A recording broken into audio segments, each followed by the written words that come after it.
Hello and welcome to another video from me, Rough Swordsman Wargamer.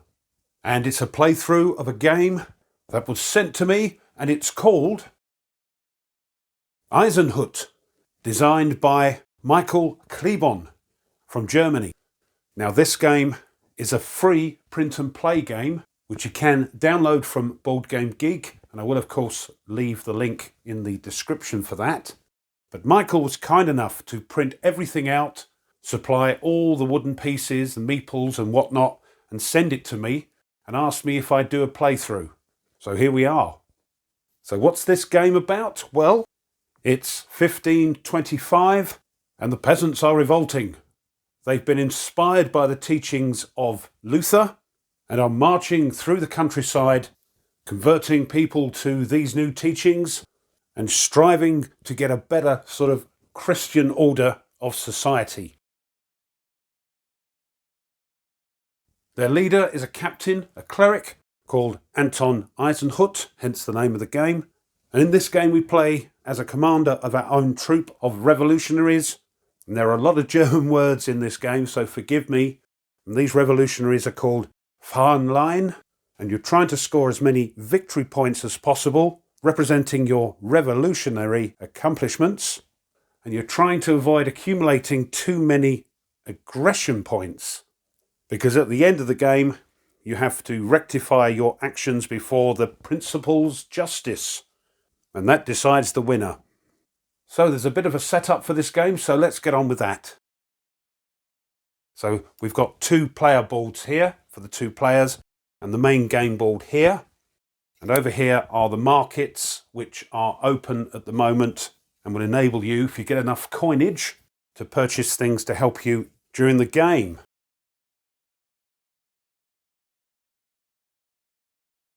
This game is played by 1 to 5 players. So yes, there's actually solo rules for this, but I'll be playing 2 players, and here are the player mats. The reason for that is there is some sort of pseudo cooperative and competitive aspects going on, which you'll see hopefully later. So that's why I'm playing 2 players. To start off, we'll place a green and red cube on the tracks here. And the green one is for victory points, the red one for aggression points.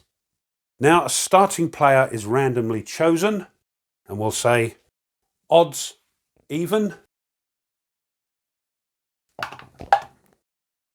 So this player is the starting player, and to remind us, we'll use this wooden meeple there. And now, down here, you can see there are 6 spaces. These represent 6 offices that the player can have. And the idea is to try and rank them up from this sort of bronze level up to gold. And each office has different skills and abilities which get better as you rank up from bronze to silver to gold. But to start us off, the players can choose an office to start at the silver level. Now if you're playing face to face, you can choose these, but I quite like the fun of picking them randomly because I'm not overly familiar enough with the game to know which ones are best to start with. So here we've got the 6 offices at silver level. So I'm just going to shuffle these. And it says the non-starting player can choose first. So we'll just have his. He gets this one. We'll explain what they are in a minute. And the other player will get that one. As I say, playing face to face, you'll choose them yourselves.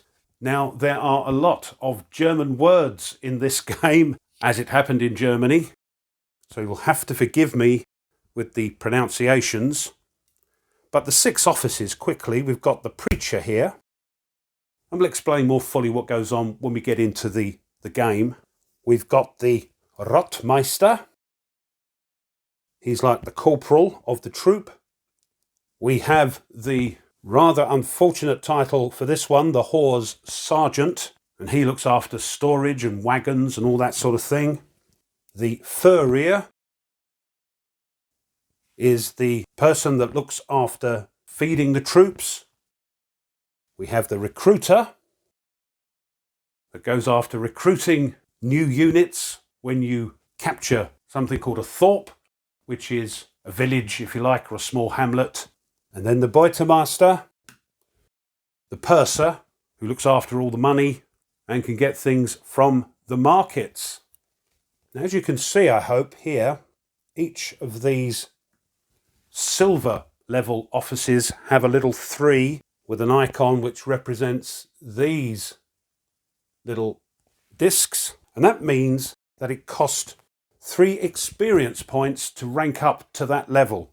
So we need 3 experience points for the rest of those to rank them up, and these are represented by these little discs. And to help us along, each player gets 2 to place on any 2 of their offices.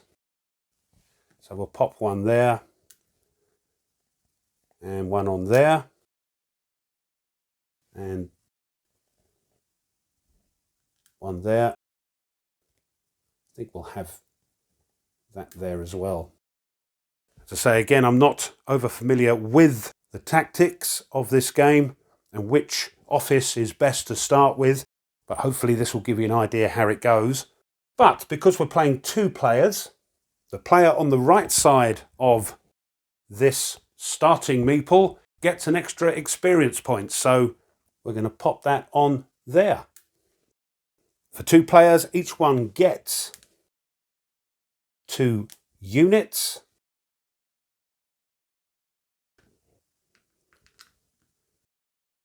And these yellow units are the lowest units in terms of victory points that you can have. They represent, I believe, sort of pressed gang peasants forced against their will to go along with the troops. Next up are the red ones, which are the moderates, and the green ones are the radicals. But we start with a couple of yellow ones, as it's 2 players. Each player also gets a couple of florins to start them off. 2 of these Reformation markers which go on here, and these can be exchanged for victory points and the like. Each player gets a wagon so they can carry equipment and food.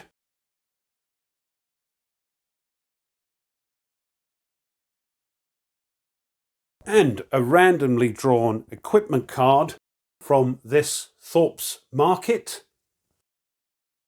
So we'll give those a bit of a mix.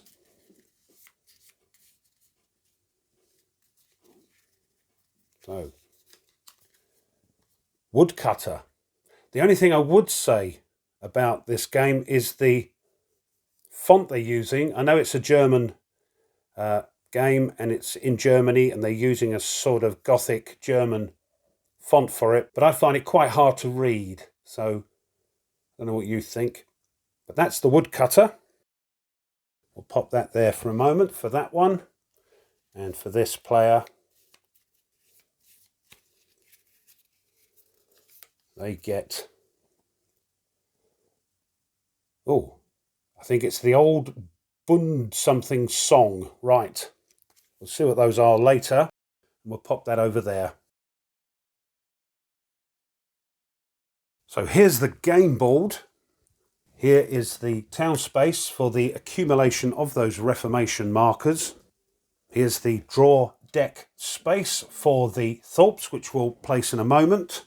We've got this space here, the Heller Haufen, which uses again those little discs.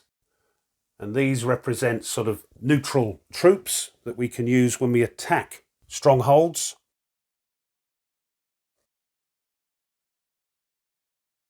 And the draw deck space for the Eisenhut cards. And up here, the choice of office spaces, which hopefully will all become clear later. So the Eisenhut deck goes here.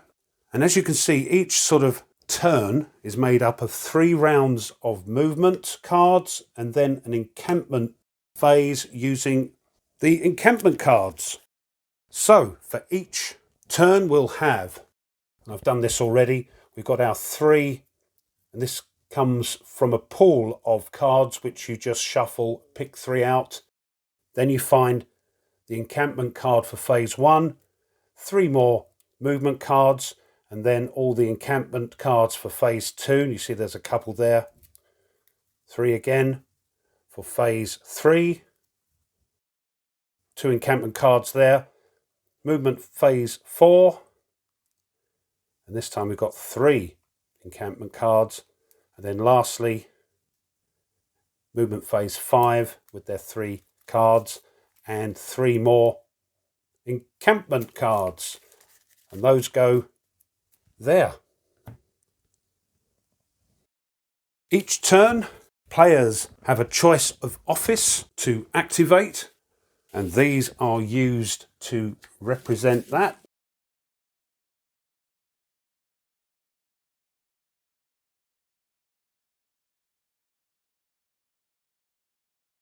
For each movement phase, there are Thorpe cards, which will be placed here, and these are shuffled.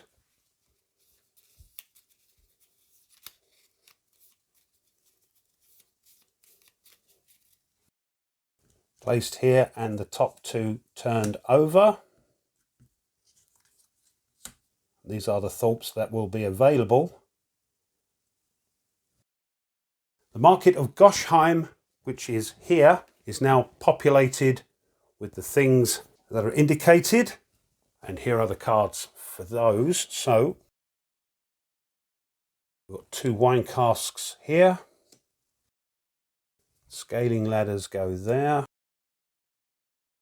The horse. 2 drums there. Standard. And the soup kitchen. They're all available for purchase. These cylinders represent food barrels, and it says 1 goes on there, so we pop that there. Here we've got the Thorpes market, but at the moment it's all empty. Here are the Thorpes market cards with lots of different pieces of equipment. So we'll shuffle those and pop those nearby.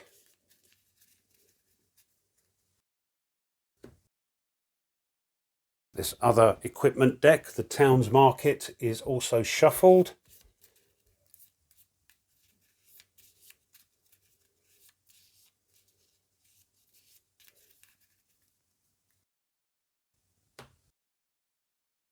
Along with the Stronghold equipment deck.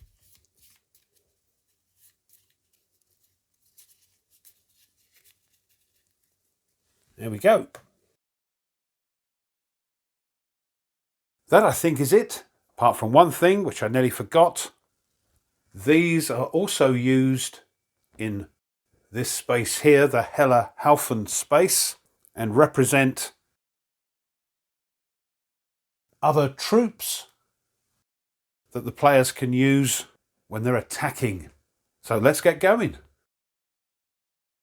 Okay, we're ready for round 1 of phase 1.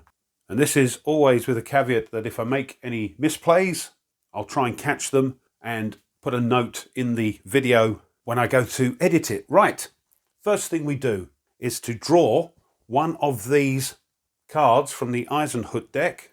And these actually represent the orders from Captain Anton Eisenhut to his troops. And a player can choose that and carry out those orders. They could instead activate one of their offices, and you'll see what happens there in a moment. But in the 2-player game, they're allowed to pick 2 of them. So a player could choose an Eisenhut card and an office, or just 2 offices. But let's see what this card is.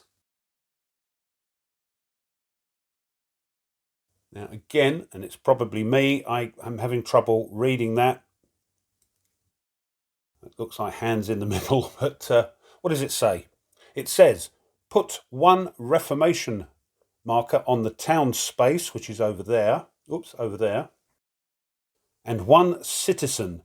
Now, you know I'm colourblind, and I think that's reddy colour. So put one red citizen over on the market to the right here. You may score one VP and put one experience marker on the preacher. So quite a good one. But does anybody want to pick that? I think not, because these will stay out until the encampment phase. So the canny players are seeing what else comes out before they make a choice.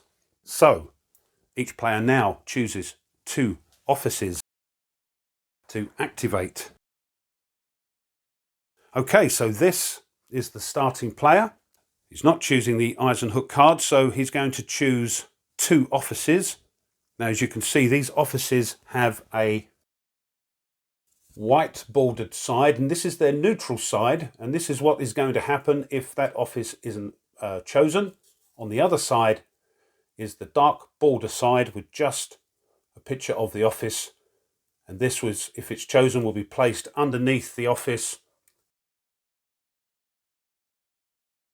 and we'll see what actions it does then. So I think the first office chosen, I think he's going to pick the Rotmeister. So we turn that over and pop it underneath the Rotmeister there. I suppose to make it fair, the other player will now choose an office. He's going to choose, yeah, he could have really done with the Rotmeister there, look. Capture a Thorpe. But the wily player 1 has chosen that instead. He'll choose the Recruiter. So that gets turned over and placed here. Second office for player 1. He'll choose the Preacher.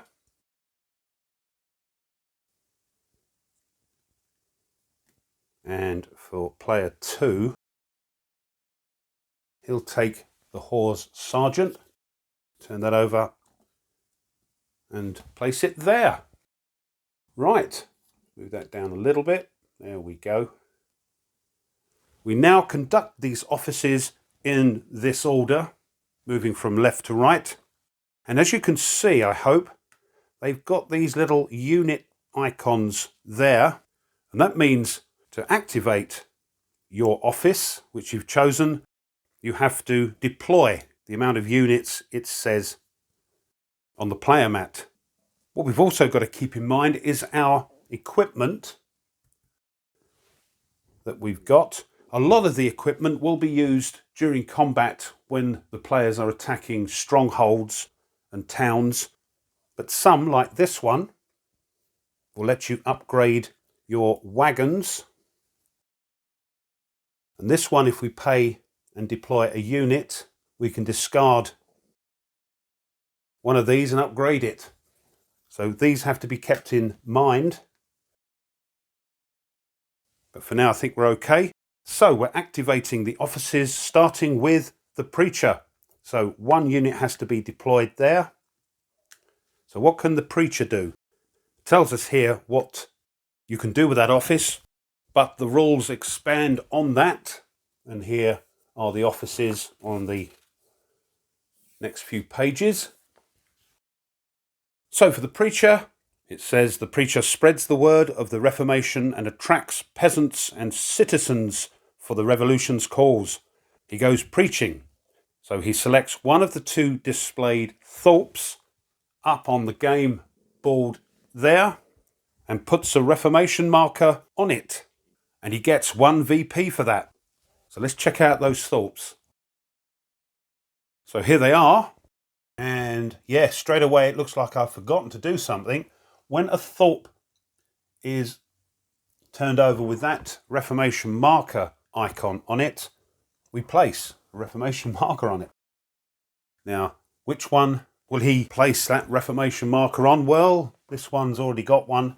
And remember, these Reformation markers can be cashed in for victory points.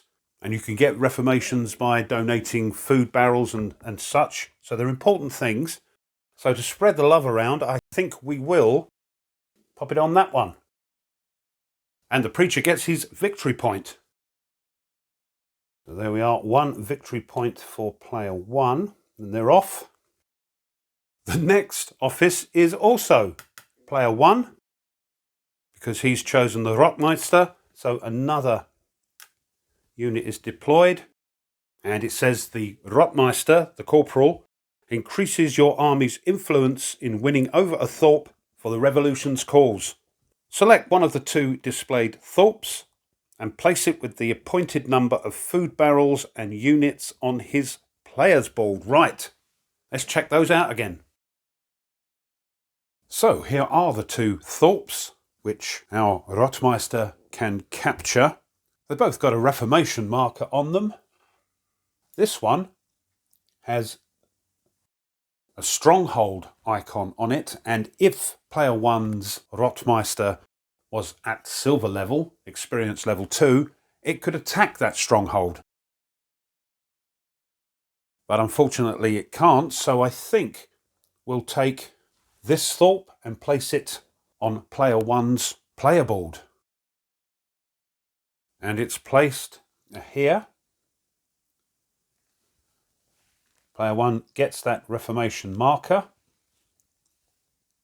And we can see a barrel here, so we place a barrel on the Thorpe. We have a little red unit icon, so we place a red unit on there. If this was a black icon, as it was on the other Thorpe, the colour of the unit we place on it would depend on how many Reformation markers were placed on that Thorpe. But this says, no, it's a red one. There's also a little money bag here, which means we have to draw an equipment card from the Thorpe's market and place it on a free space of the Thorpe market. So we'll take the top card. They've been shuffled. And here's the equipment card, which goes there. We now replenish the empty space with another Thorpe, and we move on to the next office. So the next office would be the Horse Sergeant, and this is activated by player 2, and the Horse Sergeant gets you another wagon and increases the storage capacity of player 2's Tross. So we'll pop that there. Next office along is the Furrier, and this hasn't been chosen, so we'll have to use the neutral action of that office. And the Furrier, if you remember, looks after feeding the troops.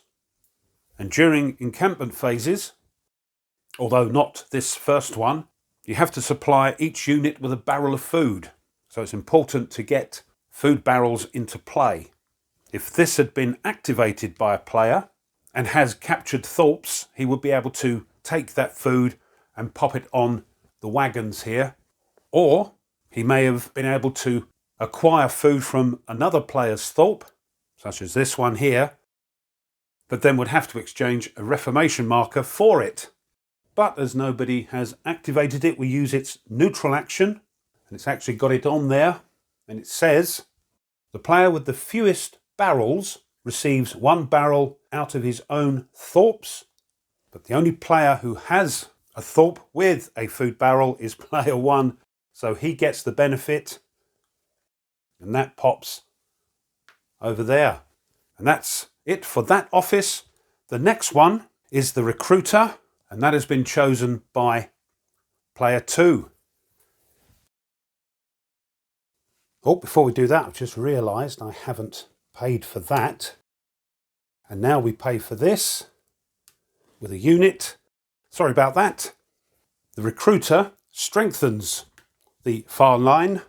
He can visit one of the captured Thorpes to recruit new units, but he hasn't got any. It does say here, recruit a yellow or red unit out of a Thorpe, but he can recruit from another player's Thorp if he pays reformation markers. So he can actually take this unit from this Thorp and pop it here and pay 2 reformation markers. You'd only have to pay 1 reformation marker if the unit was yellow.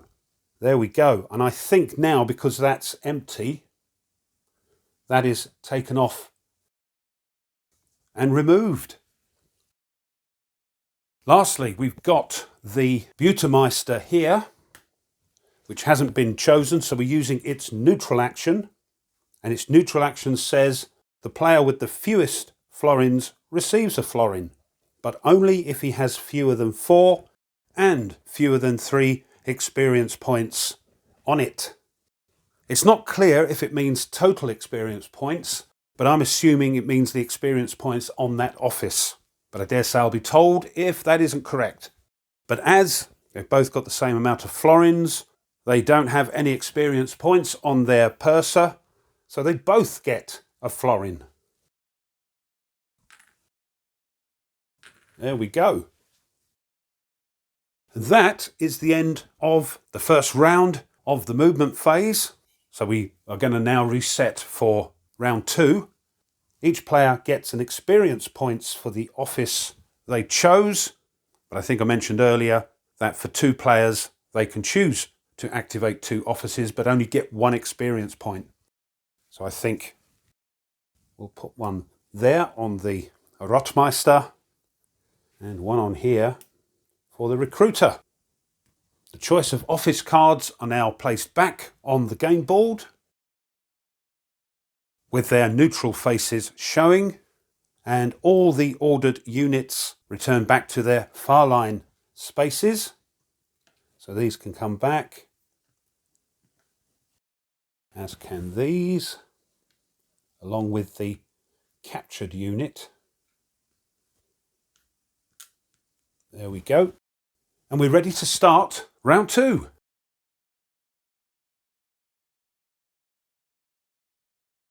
So round 2 of phase 1. I've got the starting meeple here for player 2.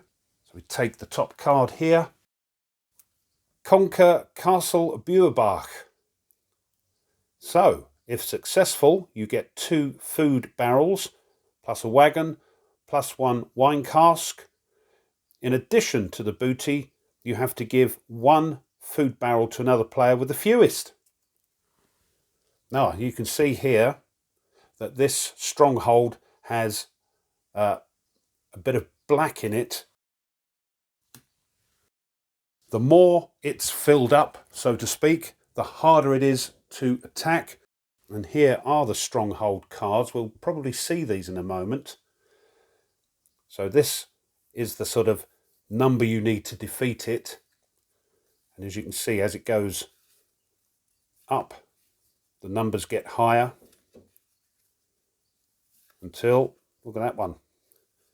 But there is one of those in the Thorp area, which I think player 2's got his eye on. So we'll see how that works in a moment.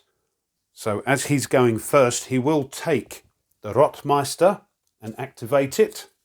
Turn that over.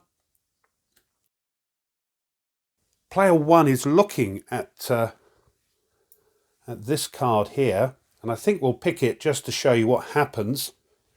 So player 1 is taking this card here, which, if you remember, we're going to put a reformation marker on the town space. That's up there. A green citizen on this market here. He's going to get a victory point and an extra experience counter on his preacher.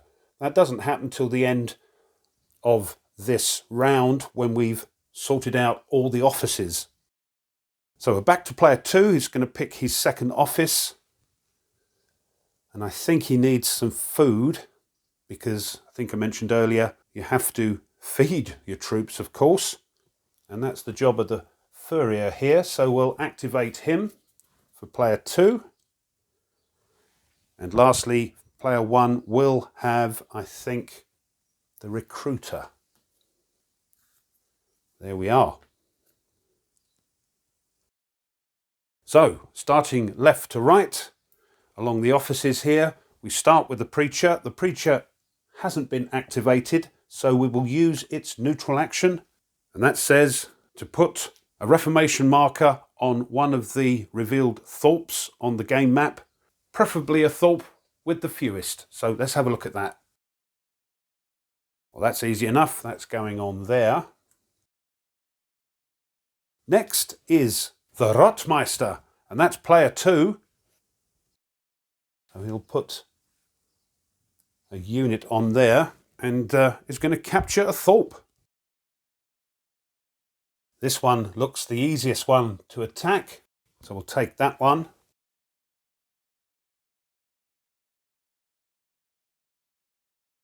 So that goes on there. That goes in there. Whoops, that goes in there.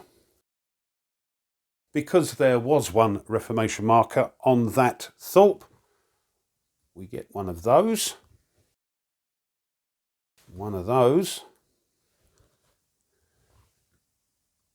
And because it's got the money bags there, we have to put an equipment card from the thorp market deck onto the thorp market. So let's do that. And we get villagers. And that goes there. So attacking this stronghold,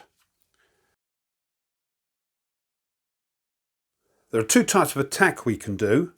We can do a threatening attack, which will give us less aggression points, which we don't want, remember, but less money, or a storm attack, which will give us more aggression points, but more money. Now, because player 2 is the only player at silver level for his Rotmeister, he is the only player that can attack that stronghold. If player 1 was at silver, they could share the attack and share the booty. So I think we'll do a threatening attack. And to be honest, it's not going to be very powerful at this stage of the game. We have 1 unit here. I'm not sure if I could have put others there because it says just 1 unit. So that will give us a +1. And any equipment cards? No, we haven't got any equipment cards that will help us with the attack. Well, actually, looking at that, we're not going to win because we've only got 1 unit on there. And they've got ones they can win with. So I think, let me know if this is wrong, I'm going to put another unit on there to attack to give us a value of 2. So if we throw these, we will win. Not much of a chance. If this is incorrect, I'll let you know in the video, but we'll give it a go. White, by the way, means an automatic loss. So let's see what we get. Blue, that's 2 to 2. And it says if you have a tie, you throw again. If we get another tie, we win. No! White, we lose. So that was no good.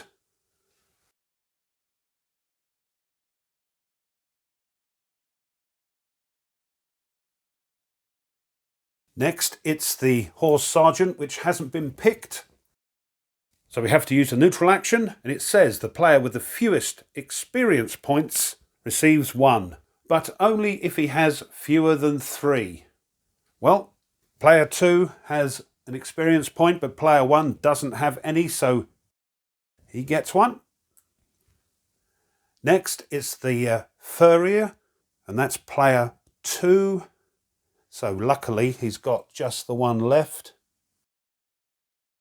And that's the guy that looks after feeding the troops.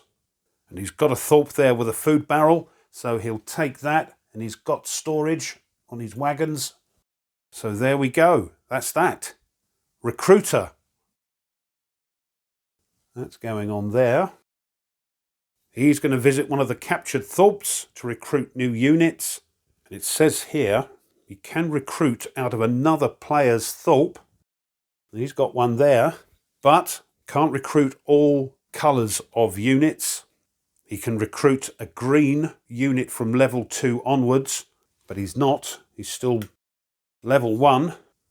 So I think what happens is that gets traded out for a yellow unit, the lowest, the press ganged lot.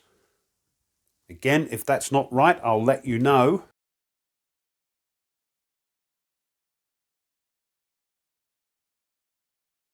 And player 1 gets, another unit. But because of that, he has to pay reformation markers. Now, because that was a red unit, that says here that's 2 reformation markers, but it turned into a yellow one, and that's only 1 reformation marker. Not quite clear in the rules here. But I'm reading that if he got a red or a green, that would be 2 reformation markers. But as he only got a yellow, he's going to pay 1.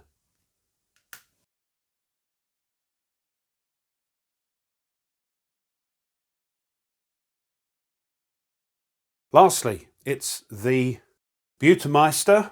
Nobody has activated that, so we use the neutral action, and it's the player with the fewest florins receives a florin, but only if he has fewer than 4 and fewer than 3 experience points.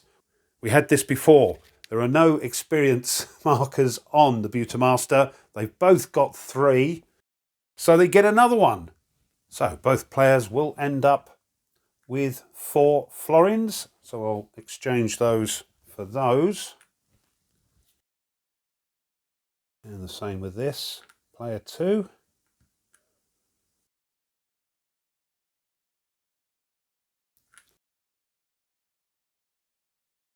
So all the offices have been done, but we now have to do the Eisenhut card, which I nearly forgot about. We're going to put 1 reformation marker on the town space up there. Put a green citizen on that market. And player 1's going to get a victory point and an experience point on the preacher. Also, we've got to turn that over. Here's the reformation marker and a moderate over there. There we are.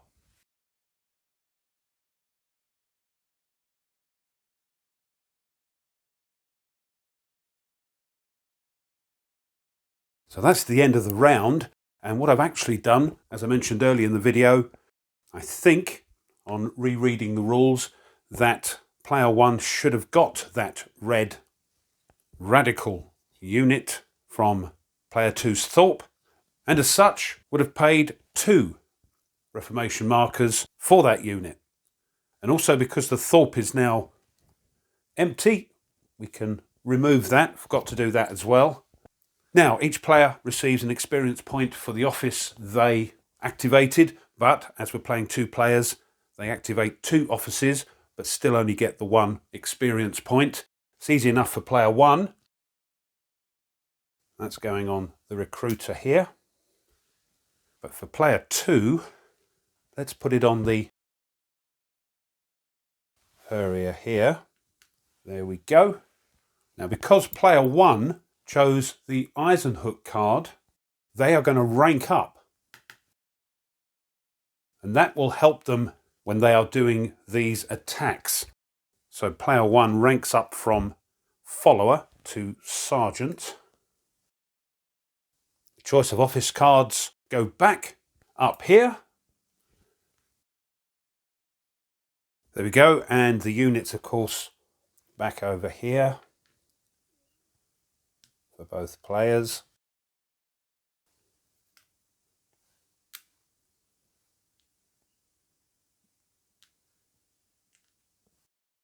And we're ready to start the last round of phase 1, round 3. So the starting meeple, back to player 1. We draw the last movement card of this phase. And what have we got here? It says, focus in focus, display card until encampment phase 5. That's right at the end. You instantly get 3 aggression points, a citizen, and a +1 on negotiation skills. If the Eisenhut card plan with Mayor Hafner was not used until the end of movement phase 4, you may perform it in addition to your chosen office. Right, we'll have to look up what that means, but that goes there. Might not even be chosen. So, player 1 will now either choose an Eisenhut card or activate offices. Well, there's no point in player 1 choosing this card because his Rotmeister isn't up to experience level 2, so it can't attack that stronghold. And yes, he's going to activate his Rotmeister. He's trying desperately to rank that up to experience level 2. Player 2 will now go for the Recruiter because he only needs 1 more experience to rank this up to silver. And this is what we're doing, I think, in this first phase, is where players are trying to decide which offices to rank up, which will help them, what cards to pick, getting some money. Because in this first encampment phase, we don't have to feed the troops and there are no attacks on towns. Again, I don't think player 1 is going to pick an Eisenhut card. So for his second office, player 1 is looking at activating the Beutermaster because he's got a few florins now and he can visit the market and purchase sort of bronze items, of which there are a couple. So I think he'll do that. And player 2, well, we've got the Preacher, the Horse Sergeant and the Furrier here. He's going to take the Furrier again. There we go. So, activating the offices, the first one is the Preacher. Nobody has activated that. So its neutral action is to put a Reformation marker on a Thorpe. So 1 goes on here. Next is the Rotmeister, and that's activated by player 1. So he's going to take one of those Thorpes. Let's have a look. Well, this one's got 2 food barrels on it, but player 1 has only got 1 wagon, and that's already got a food barrel on it. You might take this one because it's got a stronghold icon on it, and even though player 1 can't attack it, it stops player 2 having a go if he activates his Rotmeister in another round. So we'll take this one. And I'll remember this time. We'll turn that over. And that has got a Reformation marker symbol. So that will get that. It also has a stronghold icon, a very weak one. So, was that the right decision by player 1? We'll have to see. So here we go. That goes there. And a food barrel.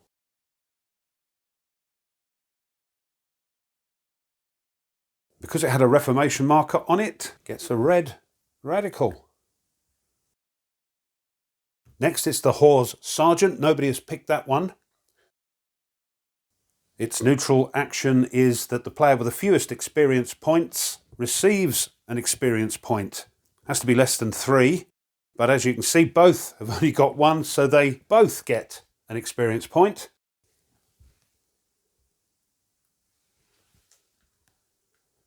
And we move on to the Furrier, which is player 2. And he can gather food out of a captured Thorpe. He hasn't got any though. But it's possible, as you now know, for a player to gather food from somebody else's Thorpe. So this 1 food is coming over, and luckily player 2 has another wagon, but that's those full up. But he has to pay a Reformation marker. So player 2's well on the way to supplying food in the next encampment phase for his troops. Next, it's the Recruiter, and again, that is player 2. And again, he's going to take that unit from player one's Thorpe, but he's got to pay 2 reformation markers to do that, and luckily he has. So this again goes over here, and these go back to player one. But as you can see, they're quite handy to pay for things like citizens and food. Okay, the last one is the Butemaster, the Purser. So let's go and have a look over at the markets. So, as player one's Purser is at bronze level, they can only purchase bronze items. And here we are. I think these are all bronze. A couple of silvers there. And just to show you what they look like, here's a gold item. See a little gold coloured bag there. So he's got 4 florins to purchase stuff. I think what he'll do is he'll buy the scaling ladders for 2.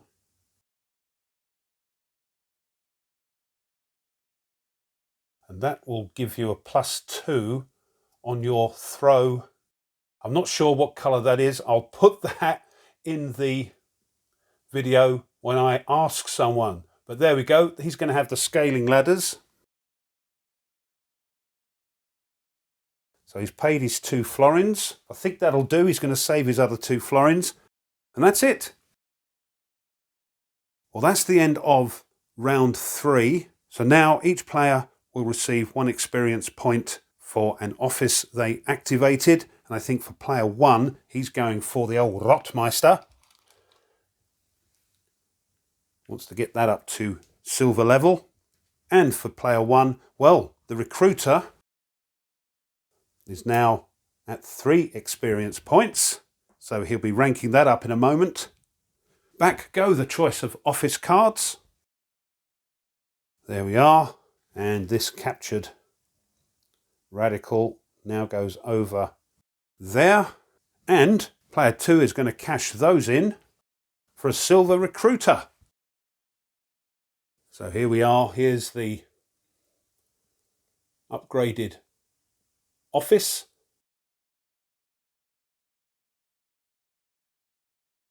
Now player 2 can recruit all kinds of units, I think. Before he could only recruit red and yellow, but if it's a green unit he can now recruit it without it being degraded down to a yellow. So he's happy about that. That's his 3 experience points gone as well. And down here you may have noticed, I haven't mentioned it yet, it says share the action. Now if there are 2 offices that are at, say, experience level 2 silver, and 1 player activates that office, the other player can share the action by paying what it says there, and they can reap some of the benefits as well. But at the moment, that's not going to happen. So we're now into the encampment phase. And this one, it says, march to the Galbach Dale, I think it says. Discard all non-chosen Eisenhut cards and all non-captured Thorpes from the game board spaces. Place the Thorpes of movement phase 2 on the draw space. Right, so nothing much happening. As I said, this is just manoeuvring, trying to rank up. What would happen in subsequent encampment phases is that we may get a chance to attack some towns. We have to feed our troops, but we don't have to do that in this encampment phase. So, as it says, we will remove all the Eisenhut cards.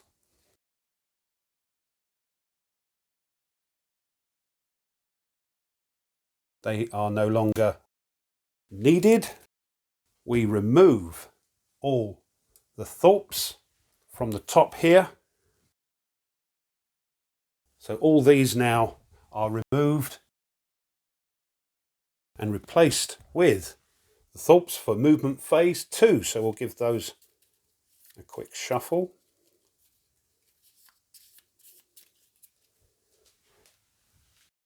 And we'll turn over a couple of those. There we are. And this now can be removed as well. And we are ready for movement phase 2. Well, I think we'll leave it there. It's gone on long enough. Bit of a setup. And during this first phase, not a lot happening in the way of attacks. People are manoeuvring and vying for positions, trying to rank up and getting some food ready to supply their troops.